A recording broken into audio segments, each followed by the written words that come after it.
All right, welcome back to another episode of Just Buy Less Coffee, answering the deeper questions of American politics. My name is Troy, aka Keep Troy Blue. With me, as always, is Kathy Cauliflower. I can't even do What?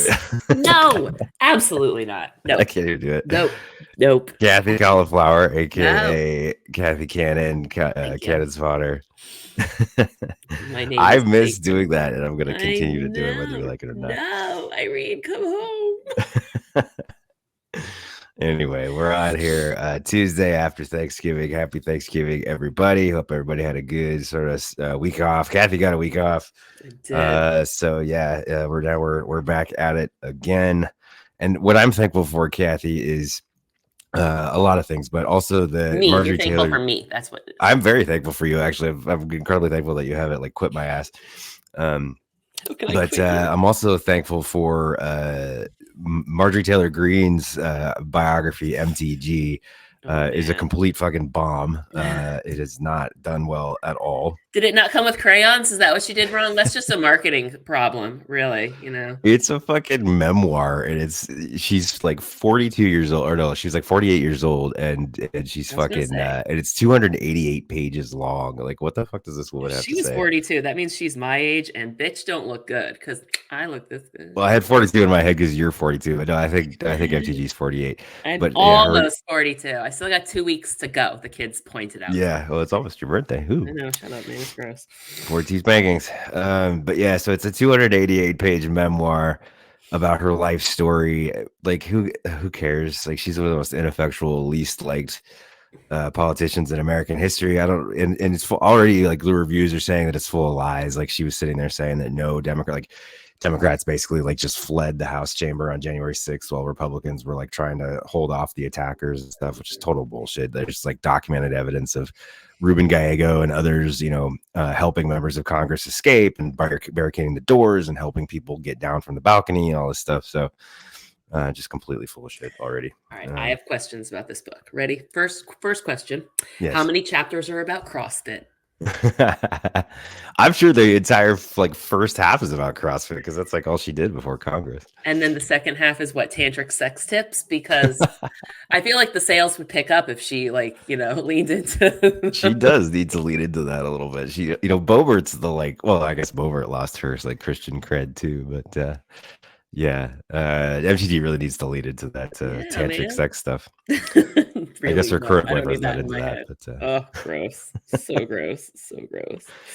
But let me just. There's a great clip on Jimmy Kimmel that I'm going to play for you here. I don't think Kathy's seen this yet. But basically, this is kind of all you need to know about Marjorie Taylor Greene's book. I mentioned that Marge has taken a break from burning books to write one, and I guess she's a viewer because she reached out on Twitter. She wrote, "Hey Jimmy Kimmel, since most of your show content is your nonstop lies about me, why don't you have me on your show? I'll bring you a copy of my book, and we can chat about what needs to happen to save America." I guess I'm a Hollywood libtard that's part of the celebrity pedophile Satan club until she has a book to promote. Then I look to swing by.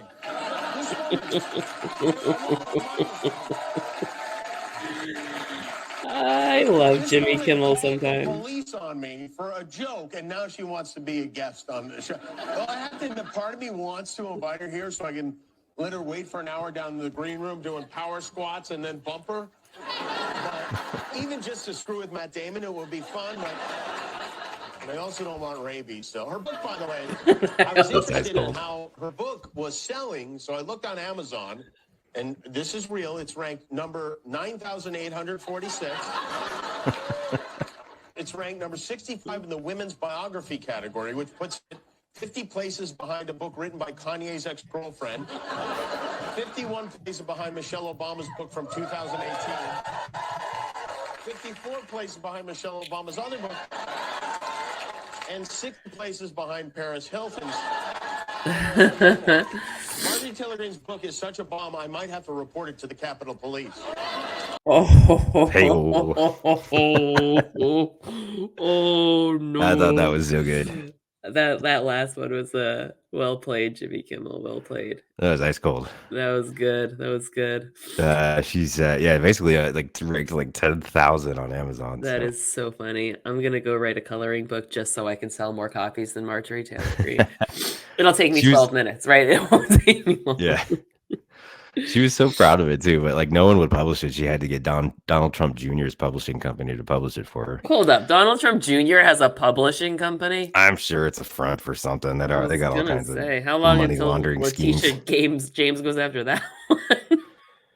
Yeah, it's probably a money. Her book is probably a money laundering operation for something. The entire Republican Party is a money laundering operation. That was probably controversial to say, but I kind of don't care. 288 pages of her entire life story. Wow. It's a lot of hand turkeys, is what it is, right? She's just tracing her hand and coloring. Hand turkeys. The other thing is, so from trashy to classy. So Rosalynne Carter's funeral was today. Really sad. Did you watch any of it? It was really emotional. It was really beautiful service. Yeah, I watched a little bit of it. I was at work and I got home and I kind of caught like the tail end of it. I was gonna go look at clips later, but I saw like them wheel Jimmy Carter, and I think I saw the grandson's speech or whatever, and that was really nice. Jason Carter for president, by the way, his speech was incredible. I'd never even heard of that guy. He was like charming as hell. Well, the Carters, man.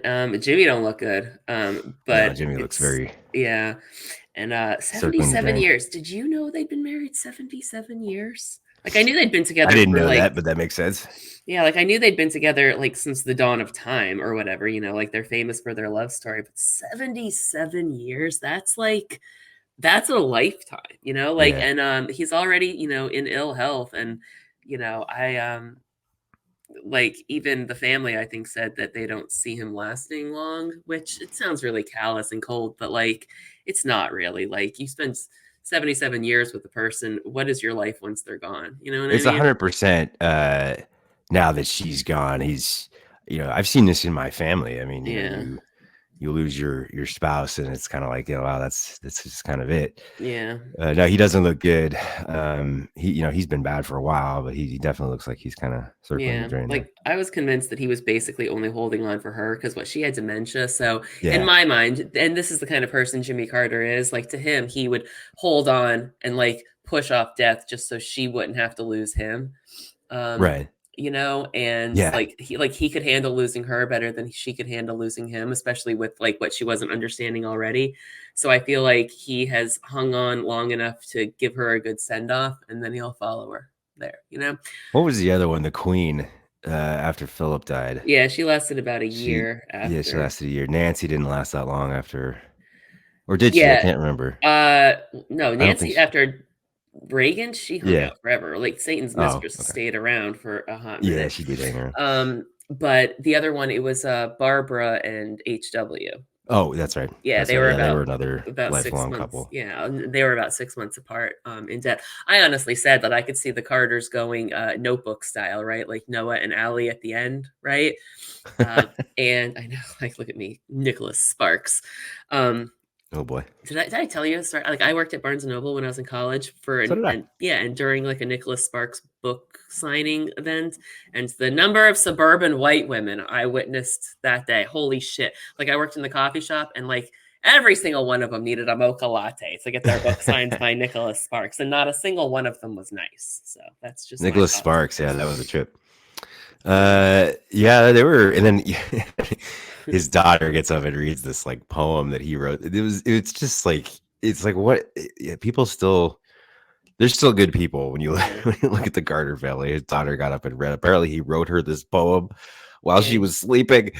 He was getting into bed with her and he hammered out like a 2-paragraph little like tribute to his wife while she was sleeping and like hid it away. And his daughter read it at the funeral, and of course, it was just absolutely beautiful and gorgeous and sweet. That's and fucking romantic. Goals right there. If you don't do that for Ray, I'm gonna personally punch you in the fucking face. Right? Like she deserves that like kind of. I've done stuff like that for years. Good. That's what I want to hear, Troy. You just got me thinking about like how many poems Donald wrote Melania. Who Melania Trump was there, by the way. She was at the funeral. Yeah, I know. He wasn't though, right? No, it wasn't. It was It was a blanket invite for all the living first ladies as a tribute to the sisterhood of first ladies. But So it the was husbands all weren't necessary. presidents except Trump, right? Like, No, I don't think just Bill Clinton was the only one I saw. I don't think Barack was there. really? So Michelle I don't was think George W. was there. I could be wrong. George W. definitely wasn't there. I didn't see Barack. At least he wasn't sitting with Michelle. they're But probably Bill Clinton like, was. yeah, they'll have to be there for Jimmy's, and they know that. So Yeah, exactly. they're probably But like, anyway, it I'll was see you next week. the main Just point, start- like the main guests of honor were not the men, the women. So you had all the living first ladies, of which there are 5 now, including Dr. Jill Biden. But they had them in order. They had them sitting in the front row in order of their husbands' presidencies. So you had Melania Trump first, sitting next to Michelle Obama, which had to be just the most. Hold up. I get the idea of like the spirit of unity behind it, but that had to be the most fucking awkward shit on the planet. So if I'm picturing this right, it's Michelle Obama on one side, Jill Biden on the other side, and Melania Trump dead center between. No. It was Melania Trump on the aisle. Oh, okay. Next to her was Michelle. Next to Michelle was Laura Bush. Next to Laura Bush was Hillary Clinton, then Bill Clinton, and then Dr. Jill Biden was like in the center. So Melania was on the end, but she was sitting right next to, like elbow to elbow with Michelle Obama, who she has famously said so many like racist things about and just trashed her family and all this stuff. Oh yeah, Melania. The fact that she was even invited is somewhat shocking, but to make them sit next to Michelle Obama, that's pretty crazy. She was invited because the Carters are endlessly classy. Exactly. That is why. But I a little bit love how uncomfortable she probably was with that. Well, yeah. And again, yeah, it's a testament to the Carters. And, the only person that made light of it was Judy Woodruff. Judy Woodruff actually gave one of the main eulogies. Judy Woodruff of CNN fame back in the day. Now she's on PBS. I was going to say, I know that name. Why do I know that name? She got out well, she still could back. she was like the main primetime anchor of CNN back in like the 90s when CNN was actually like respectable. She got out and now she's on PBS. The 12 minutes they were respectable, right? But I guess she and Rosalynne Carter were friends. She gave like a really nice eulogy. But anyway, she was the only one that made light of the Melania thing. She was talking about how relieved Rosalynne Carter was when Joe Biden won. Oh, I did see that little clip. Yeah, well, I didn't see it, but I heard it. That is funny. Jimmy was, which elicited a little bit of a laugh. There was no cameras like on Melania's face, so we didn't really get to see like Melania's reaction. But the fact that she was invited in the first place is incredibly magnanimous. Like she can't complain too much. I would say that Melania was probably glad because she didn't want to go to the White House in the first place. So I'm pretty sure she was glad to duck out of it. So Rod Filipkowski said that exact same thing. Like she can't be too mad. She was glad Biden won too. She didn't want to be there. Yeah, I was gonna say she was like, "Me too, girl. Me too, twinsies." She also wore. There's a big scandal about what she wore. All the other women, all the other first ladies, and they were all in the front row, so you could really tell. But like all the other first ladies were wearing black dresses. Obviously, Melania was in kind of this like gray, kind of a gray sort of blazer top. So she stood out a little bit. Everyone was trying to say that like she was being disrespectful. I don't think she was being like I can't stand Melania Trump. I don't. That's a little bit of a stretch for me. She was in gray. It's not like she was wearing white or yellow or something. Yeah, I don't think. I think she's just maybe tactless, maybe whatever. But I don't think she was trying to be like any kind of way. She wasn't wearing her like. I don't care. Do you dress or whatever? Yeah, then there's room for criticism, right? That would be a slightly different scenario. But yeah, there comes a point where like you can tell people are a little bit looking for jabs. Like there are plenty of legitimate criticisms to make here. Let's not go chasing gray dresses. Let's not, have the tan suit debacle kind of situation here. Plenty of legit shit to be mad. Gray, I think, falls into the realm of funeral attire just fine. I think gray is drab and miserable. Just ask Britain. Speaking of miserable, let's get into some heavy stuff here. Not that Rosalynne Carter's funeral isn't heavy, but so more hostages released from Hamas. There was initially a 5-day ceasefire called, and a 2-day extension was announced, I believe, yesterday. Yeah, there was a 2-day extension announced. 50 hostages, and we're going to get into the terminology a little bit later, but 50 hostages were released by Hamas, 30 children, 20 women. 8 of the women were mothers. and then 150 Palestinian prisoners released by the Israelis. That was the initial release of hostages. Then now there's a 2-day extension happening. We are waiting to see, what more hostages will be released. I want to talk a little bit about the differences in language between hostages versus prisoner and how we sort of dehumanize the Palestinians who are prisoners, not hostages. But my initial thought is, you watch the video of the hostages being released, and the hostages don't seem like they were tortured or beat up or even malnourished. They seem, obviously they're happy to be released, but there's a lot of footage of like giving high fives to the Hamas guys, taking selfies with them, waving goodbye. So again, this is just women and children, so I don't know how they're treating the men, but the public relations of Hamas has been a little bit on point with this hostage release, because none of these hostages look like they were abused in any sense. It also got me thinking, like, is this something that ISIS and Al Qaeda would do? Would ISIS and Al Qaeda release hostages and agree to a ceasefire in order to release hostages? I don't think so. I think this is a interesting move for Hamas to do this. It's a little bit different than how they've been described as like the next ISIS. You know what I mean? I don't know. Yeah, I wouldn't go so far as to say they're the next ISIS. I think what it is they probably at their inset, like, okay, so remember how like the PLO started as a little bit militant and then like toned down their shit and we're like, perhaps we should be political. I feel like the same is a little bit happening with Hamas. Like there's still like the freaking chaotic terrorist influence as evidenced by October 7th, right? But I think, and oh God, I'm going to hate myself for saying this. I think perhaps the heavy-handed response by the Israeli government was a little bit of a fuck, we're going to lose this kind of situation for them, which I hate to say that fucking Netanyahu's plan worked, but it might have worked a little bit to make them like, slow they roll a little bit in terms of the militant end of their kind of thing. Right. And then if you follow polling in the area, right, they're asking like the few people they can talk to in Gaza about kind of how they feel about all of these things. Most citizens of Gaza kind of support a 2-state solution, which is not what Hamas has been pushing. They've been pushing a 1-state, get rid of the Jewish people, right?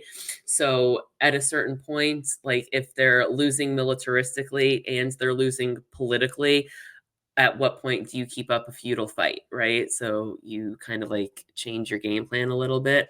Right. In terms of the way they treated the hostages, I think that's just good sense. Like if you're gonna be challenging one of the strongest regional militaries in the world that is backed by the legitimately strongest military in the world, you're not going to want to provoke further outrage by torturing 80-year-old school teachers and children. Like at a certain point there's common sense prevails. But it also does give them a little bit of moral I don't want to say authority, perhaps that's the wrong word, but like moral redemption, if you will, for moral ascendancy. I don't know, something like that. For like the way they've been characterized in a lot of ways, right? Like kind of rebranding, if you will, of Hamas. And I just don't know that like Hamas is that interested in branding. I mean, so they're either, maybe they are, maybe they know that like maybe they handpicked the ones to release that they got along with the best or whatever. Maybe. I'm not choosing to buy the like Manchurian Candidate shit that all these hostages were now like brainwashed by Hamas in the like month that they were like Patty Hearst style, or they were held. But it does, again, it comes back to the ISIS thing. Like, first of all, like ISIS would not agree to a ceasefire to release hostages. They would not, like, ISIS wanted to fight. They wanted to die. It wasn't about, they weren't seeking a political solution. They weren't seeking any kind of, the only thing they wanted was a worldwide ISIS caliphate. They wanted to die. They wanted to be martyrs. So right there, this version of Hamas is different. But also you get like the sense that like they're releasing hostages that are well cared for. So all of a sudden, like Hamas is like respecting the the rules of war and like the Geneva Convention and like what I mean. So it's like you have like, so I don't know. I mean, they could just be smart. They could just be smart guys and thinking about their branding, or it's just the war has turned bad for them and they honestly are trying to seek some kind of way out of this. I don't know. Or another thought that just literally kind of popped into my head. trying to exploit the moment, if you will, Maybe. right? Like, people have long just, unquestioningly supported Israel. And like for the first time in a very long time, Troy, you'll probably attest to this. Like people have looked at Israel with a raised eyebrow, and that is Yeah. a new development, right? And you see a lot of pro-Palestinian energy globally and a lot of protests, right? So if I'm Hamas and I'm sitting here looking at this and I'm like, hang on a second, there's a window here that if we actually take a more restrained approach and a more Right. political approach, right? We may be able to garner some of this sympathy while Israel is acting in a heavy handed way, right? If we start portraying ourselves as the reasonable ones, Right. right? This could be the moment. And they might just relent and be like, all right, if the best we can hope for is a two-state solution, right? If that's the direction that we can get people on side for, that's a lot better than, an occupied territory type That's situation. there's something to really. I think you're right. I think there's something really to be said to that. I mean, the guys on the ground don't. As far as I know, don't have access to the internet. But the Hamas leadership is not in Gaza, Yeah, so exactly. they're feeding them through like whatever back channels they are, letting them know that the Israel is in a lot of places in the world, including in the United States, in many corners, like Israel is not looking great on the propaganda side of things. Yeah, they're Hamas definitely is pushing the limits of what the substitute will take. You know what I right. mean? I think you're right. I think Hamas knows is smart enough at least to know that if they start, if it's coming out that they're torturing their hostages, that doesn't really doesn't do well for their like sort of propaganda war over the Israelis. But maybe I don't know. Like maybe this was some sort of like extremely aggressive negotiation tactic. I mean, they come in hot and they commit a bunch of carnage, and then they pull back and like start to Maybe. look diplomatic. That's kind of what they did in 2005, 2006 when they won that election. They had basically Mhm. like scaled back their militant efforts, let their political wing take over. They did, they looked like they had presented themselves as sort of a competent option to run Gaza, which is why the Israelis left, and why they won that election among the Gaza people. It all kind of went south after Yeah, I that, was gonna but say then they immediately lost their minds, right? But yeah, that's fine. I don't know. I just think it's interesting. It is. And I'm also like, and I want to kind of unpack this because I don't know if you know this or not. You probably do. Who am I talking to? But like Qatar has played a I big probably don't. role in this Yeah, negotiation of the ceasefire, right? And I a Qatar and little Egypt are the two nations that have contact with Hamas, so like they're the only ones talking to them like Yeah, directly. so it's like we're talking to them, they're talking to Hamas, and I feel like remember how I said Biden is good at foreign policy, right? Like he's been in government since freaking Anwar Sadat, like like so Egypt and foreign policy, like he's been here before, right? Right. So and Qatar's actually interesting, like the way they approach foreign policy, like they stand up to America in a way that's very unique to the region, but they get away with it in a way that's very unique to the region as well. They're a pretty unique country. Yeah. They kind of are, right? Even in terms of like FIFA, but that's a conversation for a different day. I do. I feel like I could teach geopolitics through football. I could put the lesson plan together. It's the only way I'll get the boys to learn Let's it. do a deep dive. Yeah, we could do like a Patreon deep dive of FIFA. Maybe. I just realized that was pretty sexist. The boys, everybody can watch football. I'm sorry. Thanksgiving, family, whatever. Anyway, but yeah, so I like that's kind of the rabbit hole I want to go down is to understand like if it is like Qatar's negotiations that have actually toned down Hamas's actions and have them acting this way, like it could very well be the case. You know what I mean? So Yeah. yeah, there's developments afoot, but Joe Biden's definitely flexing his foreign policy chops here. So that's what I got. Well, and then you also had I don't know, maybe I'm just naive and hopeful, but for the fact that Hamas agreed to a ceasefire at all and then agreed to an extension, it I think is absolutely huge for an Islamic militant organization, at least in my experience. Again, growing up in Yeah. with Well, 9/11 the way, it definitely sets them apart from the Islamic terrorist groups you and I are more accustomed to. and So. then Putin is starting to make overtures about like wanting to bring that conflict to a close. He may just be completely full of shit. I don't know. Nope, he's losing his fucking shit, but we'll get to that when we get to Well, China. he may have been overthrown in a coup. He may be one of his lookalikes because he wasn't looking good for a while. But yeah, so we get into a little bit of the politics of it. So you have a lot of young voters, and I don't know, you have a rant on this. I don't know how, how reliable this is a year out from the election. A whole lot of fucking shit could happen. Like you said, Biden's flexing his chops on the ceasefire stuff. Could end up getting a lot accomplished for the Palestinian cause. But for right now, you have a lot of young people in the United States that are saying they aren't going to vote for Joe Biden over the Gaza situation, which could you be in more of like a lose-lose situation? Like, the Zionists, the hardcore Israeli supporters are calling him a, pro-Palestinian terrorist. The Palestinian supporters are saying he's a Zionist. Like, you just cannot, there's no way this guy can win in a conflict like this with the more extreme ends of things.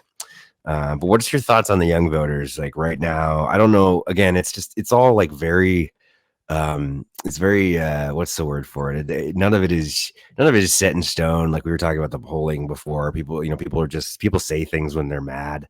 I don't know if any of these people are actually going to like refrain from voting for Biden, but I don't know. Let me know your take on that. Okay. Like, so it's gonna make, I don't know. I don't want to sound like patronizing or rude or anything. So I just kind of want to preface this as I tends to be flippant. Okay. So this is all said with love. The mockery. hell you say? I know mockery is my love language. So just like I want to. That's the second time in as many days that I've heard the phrase love language. We were talking about my daughter's love language the other day. It just is an interesting little phrase. Hey man, get on the millennial culture train. I guess. Yeah, it's like when I'm not making fun of you, that's when you're worried, because if I'm putting the energy into mocking you, I care. Yeah. But kids are stupid. Okay. All of that to say, kids are stupid. That was the best transition ever. And I don't mean that in I love you, but fuck you. Right? Like, and I don't mean that in terms of intelligent. They're very smart. They're very this, but they're also young and irrational and stupid. Like, I want everybody in their minds to go back to being 18 or 19 years old or 20 years old, right? I was a fucking idiot, right? Like, I thought it was a great idea to drink 3 Red Bulls and then drink vodka. Like, why was I doing that? Then I had class the next day. This is how I lived. I subsisted off of nicotine, alcohol, and coffee for like 4 years. How my heart didn't stop to know. So was I making the best life choices? No. And are the kids today? No, they sleep less than I did, and I never slept. Throw a few crack rocks in there, Right, but it's also when you're your most passionate, when you care about things the most, right? So like, and it's also when you're a little bit unreasonable because you don't have a fully developed prefrontal cortex. So your impulse control is a little bit, right?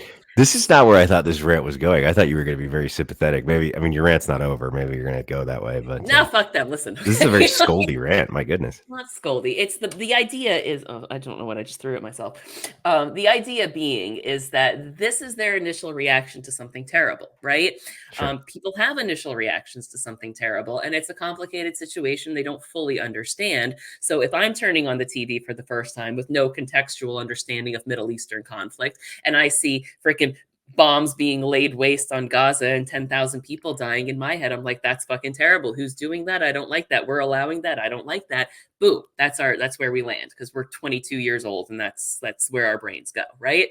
Well, that's a legitimate, it's legitimate to be pissed off about that. Yeah, it is. But there's also, like, remember, like, the development of your prefrontal cortex, it's what allows you to have more kind of like sound reasoning. And like, it's not fully developed until you're 25. So for young voters, they're going to be more passionate. They're going to be more reactionary. They're going to be more knee-jerky, right? And you can use that to your advantage to get them fired up to vote, but you're also going to have to handle it when it comes to complicated situations. And I think that's where it is. But what I can also say about the kids is they're stupid, but they're not stupid, which means that they can understand it if you explain it to them. Because the thing that I found about the kids the most is they just want to understand. They just want somebody to explain to them that they don't like what's happening. They just don't want people to lie to them. And the fear they have is that everybody is lying to them. And when things like this are happening, they're like, you're telling me that these are the good guys, but I'm watching this. They're clearly not the good guys, right? But as this is further playing out, right, like as we've negotiated a ceasefire, we're getting hostages released. From there, we're going to have more negotiations. Like you said, there's a year where this can play out, right? And I think as the situation cools down, as progress is actually made, and if this is the direction we keep going, and if we start establishing good things, and if we end up with a Palestinian state, or at least negotiations toward one, I think that attitude changes, right? Their initial reaction is literally fuck you, right? But they might come back around like, oh, okay, you did good things in the end. Sort of the opposite side of the coin. Post 9/11, everyone was like, yeah, George W. Bush, he's great. He's a great leader. He led us through 9/11. And it took about 15 fucking minutes for us to be like, nah, this motherfucker, right?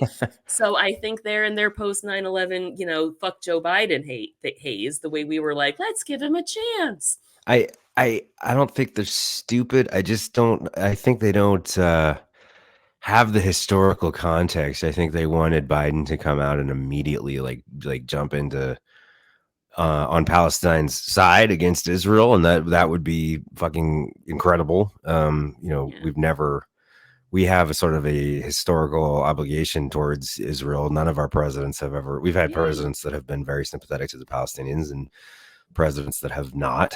Donald Trump certainly was not, at all, and he would not be again if he were to become president. So to look at Biden's again, it's one of those like you kind of have to be a realist and look at sort of the reality of the situation. But Donald Trump or Joe Biden is not going to fucking throw Israel under the bus. That being said, you have to remember that Biden and Bibi Netanyahu weren't even on speaking terms until this happened. Like go back a couple of months, those two weren't even on speaking terms. So you do have a sympathetic voice for the Palestinians in Joe Biden, but you're not just going to get him to be like, you know what, fuck it, we're not. You're not we're on the side of Hamas. Israel's on its own. That's not going to happen, and I feel like that's what some of these people want. Well, it's because they don't understand. You can't upend 80 years of American foreign policy overnight. You just can't do it, right? Not to mention that he doesn't have control over the budget. Congress does. So. Yeah, all of these things, right? All of these things. But it's funny. Like one of the kids said to me, they're like, yeah, but Misty went over there and he hugged him. And I was like,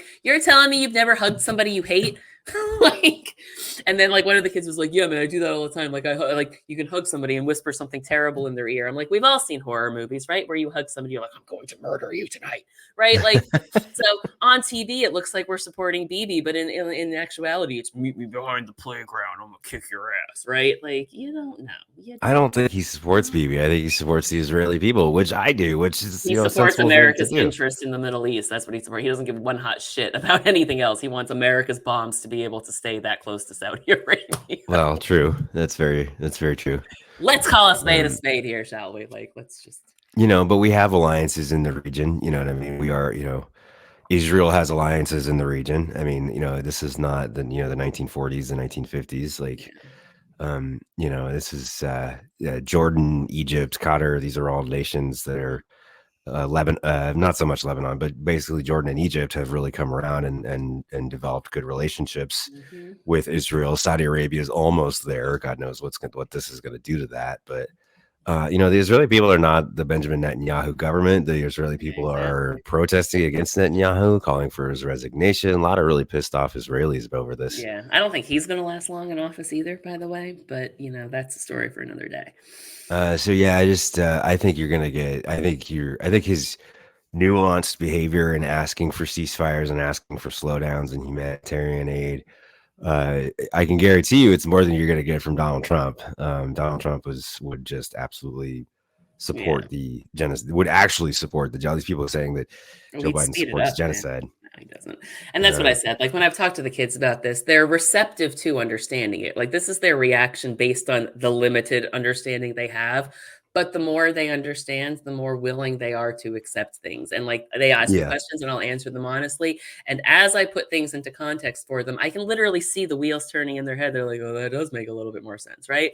Like even today we were going through the political party eras. Like they know the American history vaguely, but as I showed them how the history relates to the parties aligning and like the political party movements and dominance, like when Republicans were successful and Democrats, like one of them said, like, I'm pretty sure everything I learned just clicked into place. I'm like, almost like when you put things together, like when you talk about European history and American history, and then you add the politics, it does fit in, right? Like, why were we expanding westward during Jefferson's presidency? We bought Louisiana. Why did we buy Louisiana? Napoleon was trying to conquer Europe and he was strapped for cash. Right. So, like and then when you understand how everything's working together, so that's what I think they'll eventually see, right? Like we can't just walk away from Israel because, right? And we can't do that because.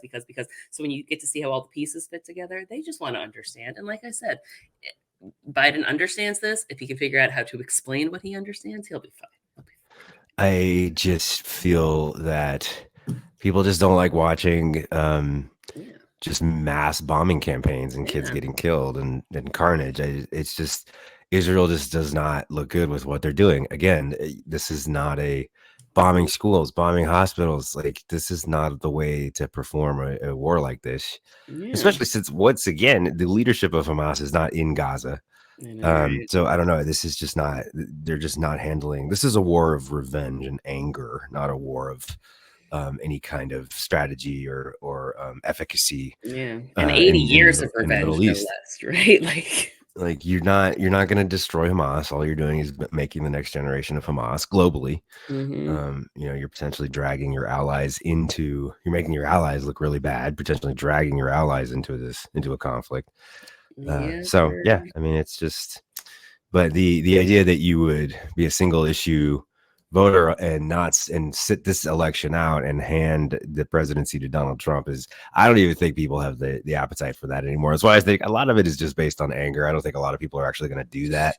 Yeah, exactly. Especially in light of like the abortion stuff and the fascism stuff and the trans genocide. It's just like, if you're all of a sudden going to become a single issue voter and you're just pissed off about Gaza and you're willing to let all the rest of that stuff go, then I don't know. I think living in your own Gaza is what. Yeah, you're about to live in your own private Idaho there. But yeah, I mean, if you agree with Biden 95%, he's your president. If you agree with him 85%, 75%, 65%, like, you're not going to agree with the guy on 100% of issues. That doesn't mean that 50% plus one is all we need, right? You know what I mean? Yeah. But that's the other thing, is that, like, right now Republicans are paying attention to Donald Trump, but moderates, Democrats aren't really. Young Right. people, definitely fucking not, right? But once the campaign really picks up, once Donald Trump's platform is more widely, out there, I don't know if you've heard it lately, but it's getting increasingly fucking scary. So I feel like, again, it's a lot of hot air right now, fueled by frustration and, lack of understanding, but will come Yeah. out in the wash. That's my official position. Speaking of Trump, so Trump has came out this week on a post on True Social, sort of doing a rerun from 2016. Like, he's just bringing up his old hits here, talking about instead of repeal, and he's talking about Obamacare again, which is something that he's going to have that etched on his tombstone, that he's going to repeal Obamacare, because he's obsessed with it, and he's obsessed with Barack Obama, and his wife was sitting next to Michelle Obama today, which is glorious. But he's talking about repealing and replacing Obamacare. Now it's terminate and find an alternative, instead of repeal and replace. But he's talking about terminating Obamacare, which would effectively throw millions of people off their health insurance. Obamacare has been the law of the land for 10 years. It's actually popular now. There's a lot in it that people have found to be a benefit. Trump is still living in, he's still spending too much time in 2016 there, Kathy, but I know you that was something else you had a rant on that. Here's my thinking. I think the ghost of Paul Ryan visited him in his sleep, right? Like a Christmas Carol style, and said, "Go after Obamacare." Yeah, Republicans, they have no fucking new material, right? Like, I Troy didn't get this joke. I'm going to tell the podcast audience my funny joke, because Troy didn't get it, because I didn't get it. He's Newsland, man. Okay, so like Matt Rife, right? The comedian, there's a little bit of controversy around him. He blew up on TikTok, right? Because he does crowd work, basically, where like hecklers, makes fun, makes jokes, right? And he's witty, and he's good at, like, banter. So he got a Netflix special, and in his Netflix special, he made like really terrible jokes, like trying to appeal to frat boys, despite the fact that like 70% of his audience on TikTok is women, right? And then on top of that, like, his jokes just like objectively weren't fun. Like, I grew up with guys, I have a thick skin. Like, the kind of jokes he makes, I do in fact find funny, just because I'm dead inside. But like, they were objectively just sort of like, like they were. Like, if a guy at the bar said it, it's funny, but a guy with a Netflix special, do better, right? Do better. Yeah. But my joke is that Republicans are the Matt Rife of political parties, right? They're good at crowd work, but they have no material, right? Just recycling their old shit, but they're good at rallying a fucking crowd to scream, "Make America great again." That's all they got. So really, the two like major policy positions of the Republican Party, as with Trump as their leader, are going to be repeal Obamacare, which is actually popular. No one really gives a shit about the whole like uproar over Barack Obama as a socialist and all that. That's like 10 years old, bro. Like people have moved on. And also, Obamacare's no, fine. he It's wasn't. working. Like, It didn't throw us into a Muslim communist society like Republicans were that saying is it would always back my in the favorite day. thing. When people are like, oh, Obamacare is socialism. I'm like, no, it's not. It's forced capitalism. It's like Yeah. a government mandate that you purchase private insurance. And if you can't afford it, then the government might help you a little. That's not socialism, kids. Right? Like Yeah. that is forced participation in a market economy. That's like So it's just, yeah. So we're going to repeal Obamacare, which no one gives a fuck about. And we're going to institute nationwide abortion bans, which actually people are really fucking pissed off about. So and it's not a arrest really Democrats winning still for it. strategy, not to mention they're going to fuck over the environment. They're going to, genocide the Palestinians, do nothing about gun laws. Like they've got a really like choice, It's even make gay better. marriage illegal. They got a really like choice platform there Yeah, for man, the it's even next better than generation. that. They're gonna build deportation camps, Oh, yeah. arrest all of the Democrats, and dismantle the free press. So, it's just Oh, it's all gravy. it's super great. It's not terrifying at all. Mussolini's not salivating or anything, right? Nothing. Joseph Uh, Goebbels, somewhere in hell, is stroking his beard like, I should have thought of that. Stroking something, thinking about Donald Trump. That's fine. He's whining at me. Speaking of stroking stuff, that we got George Santos is about to be expelled. That was one hell of a segue. There's an OnlyFans reference. That I makes sense. tried. That makes sense. George Santos is about to be expelled from Congress probably this week. Resolution passed today. Although it looks like there's going to be another resolution. The resolution that was introduced today was from a California Democrat, Robert Garcia, which we're getting news might be just DOA. But there is another resolution coming that may be more, that Republicans may be more amenable to supporting. But anyway, there will be, that's insider baseball. There probably will be a vote to expel George Santos from the Congress this week. This balloon made an appearance. I love it today. MoveOn.org was responsible for this. Well done, MoveOn.org. This was in DC for the audio only. It's a think of the Trump baby balloon that was floating around like London back in the day with Trump in diapers like crying. This is a similar style to that, but it's George Santos with a tie that says full of lies. So it's pretty funny. But it also has a little bit like Russian doll energy, right? The way It his really head is does, yeah. rounded there. So it's like imagine George Santos as an inflatable Russian doll. Because that's what I'm seeing. That's again, like, MoveOn.org responsible for that. So well done, MoveOn. good stuff. It's a little bit more foreign policy here. We're running out of time a little bit. I do want to touch on Ireland a little bit. As everybody knows, Ireland very dear to my heart. There was a stabbing attack at actually called a creche. It's a preschool in Dublin. 5 people injured, including the assailant. 4 people stabbed, include 3 children and 1 staff member. In Dublin, entire country, stunned and saddened by a knife attack where 3 children were injured. Ray and I were talking that like that probably wouldn't even make the fucking news in the United States. In our mass shooting epidemic, but there was our no gun. dystopian hellscape. Call it what it is, right? That's the energy I have today. Our dystopian hellscape. There's no gun, presumably because the attacker couldn't get his hand on a gun. I'm pretty sure he would have used a gun if he had. But there was a knife. It was a knife attack. 3 people stabbed. 4 people stabbed. 4 people injured, including 3 children. There was a massive uproar that happened because it got out. There were rumors circulating. How much do you know about this story, Kathy? There were rumors circulating that the perpetrator was an Algerian migrant.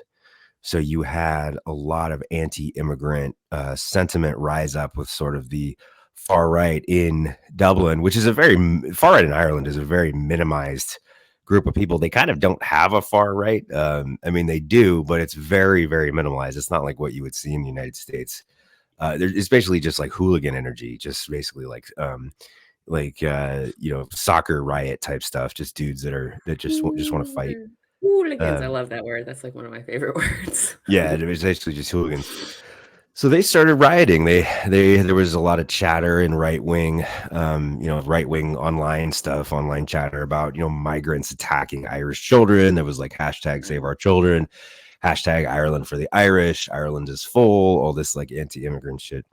broke out into riots. It was actually a relatively small riot comparatively, but it did do a lot of damage. The point of the story is that MAGA in the United States, a lot of the right wingers in the United States were celebrating the riot, saying that it was, Ireland sort of fighting back against, essentially the bottom line is it's, the white Irish resisting the influx of people of color. That's a subtle undertone to it. Do they know anything about Ireland? but a lot of MAGA claiming that these riots were widespread. They weren't. They were in one spot in Dublin. It wasn't like a mass uprising. It was a group of maybe 100 hooligans. Again, they lit buses on fire, trolleys on fire, smashed windows. Then they started looting. It was essentially just a looter-based sort of thug riot of people that just wanted to be violent. It's like what happens in Philadelphia after a football game, pretty much. Like we won the pennant, whatever. But again, the right wing seized on that. Even Fox News. Take a listen to this. How Fox News covered it here. The language they use. Widespread riots in Dublin last week highlighted growing tension over increased immigration in Ireland as conservative influence does take hold throughout Europe because conservative influence. A lot of reason for it. Eric Shawn is here now with more. Hi, Eric. Yeah, good morning, Dana. Backlash against immigration roiling politics in Europe. Many there seem fed up with what they see as mass migration. In Ireland, we saw riots and unrest in Dublin last week after 3 children and a teaching assistant were hurt in a stabbing outside of a school. The assailant was rumored to be an Islamic immigrant. The reports now say that suspect is a naturalized Irish citizen who was born in Algeria. So the twist on this whole story was the assailant, the original attacker, knife attack, was not a migrant. That person was a naturalized Irish citizen and living in Ireland for 20 years. So the attacker was a citizen. One of the people that stopped the attack was an immigrant, was a Brazilian immigrant who was living in Dublin, lost his family restaurant in Brazil, moved to Ireland to basically provide for his family, was working as a delivery driver, like a DoorDash driver, was driving by on his motorbike, saw the attack happening, got off, hit the assailant over the head with his bike helmet, knocked him out. A couple other guys jumped in and helped get the weapon away and helped people escape. But I just think that the most interesting thing about this story is the fact that the attacker, you had these anti-immigrant riots. The knife attacker was a citizen. The hero in the story ended up being an immigrant. So I think it's an interesting. I mean, can we really be surprised? Here's what I can tell you is that there's never been a tragedy the right wing won't exploit for political points. And that's what this is, right? Like I'd been at my parents' house for Thanksgiving and like my dad read it on Twitter, right? Which means I knew I wasn't going to be getting accurate reporting, right? I was going to be getting the hysterical whatevers, but that's what I heard is an Algerian migrant is on a rampage killing kids, right? And like later by the end of that evening, I was like, oh, so it was 4 people and no one's dead. Got it. Cool. Right. Like, and as an American school teacher who fears for my life on the daily, and I was like, that's cute. Right. Like, and I know that sounds very flippant and mean, but like also, you know what I mean? Yeah. But like, I think one of the kids is still critical. 2 of the kids are being released or something like that. Okay. Yeah, like in no way do I think it's good. Like it's awful, it's tragic, it's terrible, right? But it's to me what like my takeaway is every time there's a tragedy of any kind, the right-wing media is going to like jump on it and try to figure out a way that we can spin this to support our narrative, whether it's true or not. And they do it in such nefarious ways because they know they're misreporting it, right? And they'll go back and like issue retractions, but they also know that people don't pay attention to that. People pay attention to initial reporting. And when initial reporting is corrected, now, fake news. The correction is then the fake news when in actuality, you know? And it just drives me nuts because it fucking works. Well, the language that Fox used there, the conservative movement, quote unquote, conservative movement is on the rise around the world, trying to make it seem like this is some sort of like legitimate conservative ideology, like taking root instead of just, again, a bunch of fucking drunk hooligans that just wanted to burn shit is, absolutely astounding to me. But trying to legitimize it.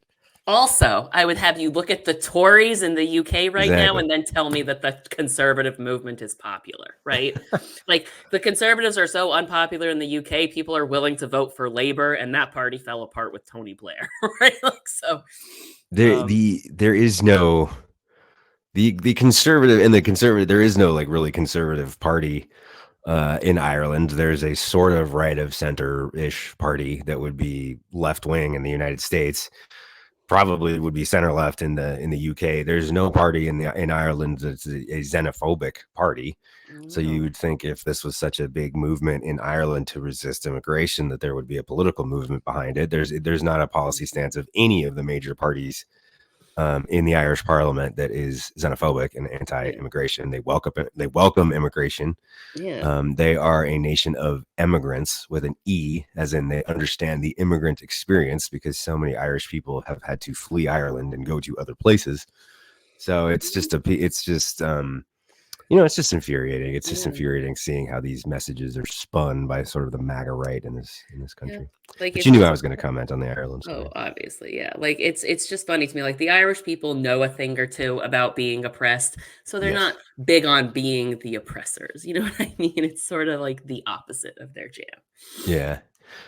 It's just funny to me to see all the garbage right on Twitter say that like this is the beginning of the anti-immigrant revolution in Ireland, and everybody in Ireland's like, fuck you. Like this is like, weren't these the same Fox reporters that were criticizing Ireland for being supportive of Palestinians, right? So now all of a sudden somehow they're a left-wing liberal crazy country supporting Palestine, but simultaneously have a conservative movement running through Europe that is like, come the fuck on. This is what Fox does, right? They hit the talking point from every angle they possibly can. The majority of Irish citizens are very pro-Palestine. There's been a lot of like pro-Palestine marches, so they're able to say that like the Irish people are hopelessly lost and they're pro-Palestinian, pro-Muslim stance or whatever. But then they're also able to say that like this riot is the backlash to that. You know what I mean? That like the good Irish people are fed up with the like it's totally ridiculous. They have absolutely no idea what the reality is. It's frustrating to me because it's indicative of how little they think of their viewers, because they think their viewers are that stupid because their viewers are all stupid. I mean, I hate to say it like that, but like it's not easy to see. It's not difficult to see through this unless you don't want to see through it. And I think that's pretty telling, is that that crowd, people who follow that kind of media, don't want to be right. They want to be validated. And that is what Fox News exists to do, is to validate their bullshit. Yep. So. Again, it fits into their narrative of the fascists in Italy and the right wingers in Poland and Hungary and all this. Because the last time that happened, it worked out really well, right? So it's a really good idea to go back down that road. Basically, MAGA Trumpism is a cancer that's infecting the entire world. But again, this was a crowd of about 100 hooligans. This was not some organized fucking movement. This was people that wanted to break shit. I feel like I'm going to be saying hooligans all night now. Like we only have a couple minutes left. Do you want to get into the China stuff now, or do you want to save it? And I don't want to rush through it. It looks like you got a decent thing here. Yeah, I can save it because there's no way I can cram it into like 4 minutes. Maybe we'll do a deep dive on it. Yeah, maybe we could do that. Yeah, maybe. But yeah, basically, China's in trouble. Yeah. But it could be good for us, but it's a long story. The gist is that Xi was just here being very nice all of a sudden. President Xi, for the first time in 40 years, the U.S. economy is outpacing the Chinese economy. For the first time in 40 years, our economy is growing faster than the Chinese economy, which is basically slowed to a halt. China is completely stagnating. And Xi it's not looking too good for Xi politically. So he's over here striking conciliatory tones with Biden after 10 years of saying that the East was going to bury the West. But yeah, basically China is in their Herbert Hoover era. And if you know anything about the Herbert Hoover era, it's about to be super duper not fun for them. Yeah. And they're allied with Russia, whose economy is also in the toilet. So they're not exactly poised to like help them out. But guess who is? Yeah. So all we're saying is listen now. China is the idea that China would be like the sole superpower of the 21st century has not come to fruition. It doesn't look like it's going to come to fruition, at least in the next decade. China may be looking around, realizing that Russia has absolutely lost its goddamn mind, and United States actually may be their best bet for an alliance here, which, again, may be a huge win for. And their economy exploding could be really good news for us because, and this is a little bit like where we'll go, but like they're suffering from deflation, which means that like price levels are coming down, which sounds good, but it also means that price levels are falling below zero, which means that like that's indicative of negative growth. But price levels falling in a developing country like China that has a huge trade surplus, right? Like they sell a lot of goods. That means China's prices of goods are going to come down, which is going to make those goods very appealing on the global market. And America all of a sudden is going to have, a lot of need to buy things. And we can either buy them from countries that are not friends with Russia, or we can buy them you know what I'm saying? So it's like, hey, China, rethink your little relationship there because you need money and we got it. And guess who don't? Yo, friends. We just say it's easier to negotiate with China when our economy's kicking their ass. So. Yeah, just ask Richard Nixon, right? He exploited this little window as well. Man, it's kind of the last time that happened, right? It's exactly the last time that happened. Was when Mao kind of like just kissed Nixon's ass because half his population had just starved to death. Like, yo, help me out. But yeah, so that's let's have let's find a time when Irene could come on, because Irene is like, we just lost Irene. Irene is like literally what she does is that she's like an expert on like Asian history and geopolitics. So we should probably have she's like written papers about China. We should probably find a time we can have Irene on. We can have a big like China deep dive again. I want my baby sister back. Yeah. Not that I don't love you, Troy. I'll never be enough for Kathy. Never. Hey, whatever. I'm not enough for you. You keep talking about threesomes and shit.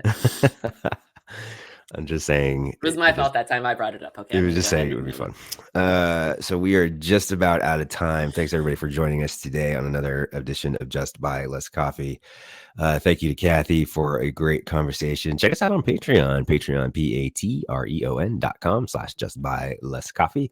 Subscribe, $5 a month, get access to behind the scenes content, merch, special goodies the general public doesn't get to see. If you're listening to the audio only versions of the podcast, wherever you get your podcasts, make sure you're clicking that download button. Help us out in that regard, get our download numbers up. If you'd like to see the video content, if you want to see our pretty faces, head on over to YouTube, check out a channel called Just Buy Less Coffee. The Upwire channel is still up. A lot of our old episodes are still on the Upwire. If you want to go back like in time and see some stuff from earlier this month and this year, but all the new episodes are going to be on our own YouTube channel called Just Buy Less Coffee if you want to see the video content. Thank you again, Kathy, for a great conversation. Happy Thanksgiving, everybody, and we will see everybody next time.